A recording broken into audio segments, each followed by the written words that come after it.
মধ্যপ্রাচ্যের উত্তপ্ত রাজনীতির চেকমেটে ইরান এবার নতুন চাল দিল। রাশিয়ার কাছ থেকে সুখোই সু-35 ফ্লাঙ্কার জেট পেয়ে তেহরান যেন বলছে, আকাশ এখন আমাদের হাতের মুঠোয়। সুখোই জেট যেন উত্তেজনার নতুন স্পার্ক। অস্ত্র, ক্ষেপণাস্ত্র, পরমাণু কর্মসূচি সব মিলিয়ে এই অঞ্চল এখন ডায়নামাইটের বাক্স। কে কখন কিভাবে ফু দিবে তা নিয়ে শঙ্কিত গোটা বিশ্ব।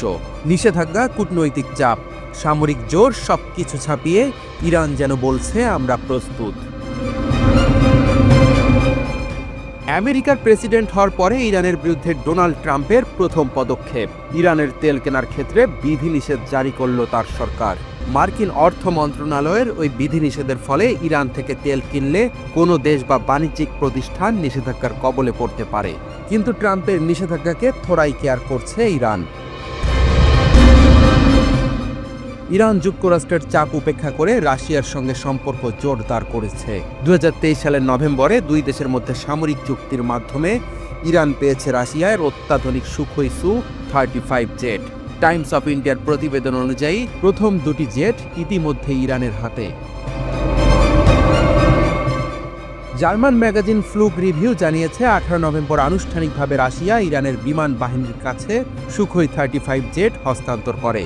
রাশিয়ার কমসোমোলস্ক-1 আমুর বিমান কারখানা থেকে অন্তনোভ এন কার্গো প্লেনে করে জেটগুলো পৌঁছায় তেহরানের মেহরাবাদ বিমানবন্দরে।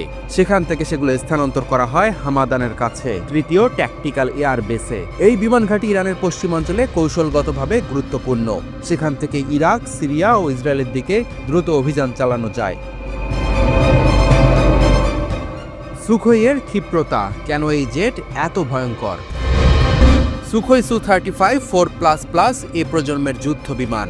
আকাশে আধিপত্যের পাশাপাশি স্থল নৌ লক্ষ্যবস্তুতে ধ্বংসে সক্ষম। এ থ্রাস্ট ভেক্টর টেকনোলজি পাইলটকে 360 ডিগ্রি কৌণিক গতি দেয়, অর্থাৎ বিমানটি হঠাৎ উল্টো দিকে ঘুরে শত্রুকে চমকে দিতে পারে।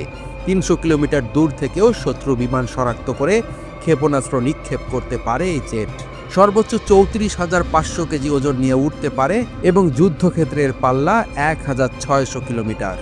বিশেষজ্ঞদের মতে এই প্রযুক্তি ইরানের পুরনো F-14, টমক্যাট ও মিগ-29 জেটের চেয়ে বহুগুণ শক্তিশালী।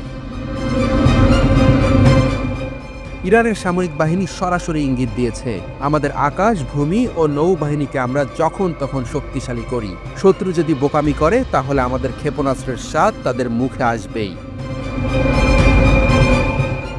এই বক্তব্য ইসরায়েল ও আমেরিকার উদ্দেশ্যেই। এখন সুখোই যুক্ত হয়ে পরিস্থিতি আরও জটিল হবে বলে বিশ্লেষকদের ধারণা।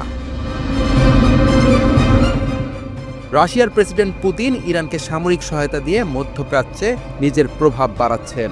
ইরানের সামরিক শক্তি এখন ঈগলের ডানার মতো প্রসারিত।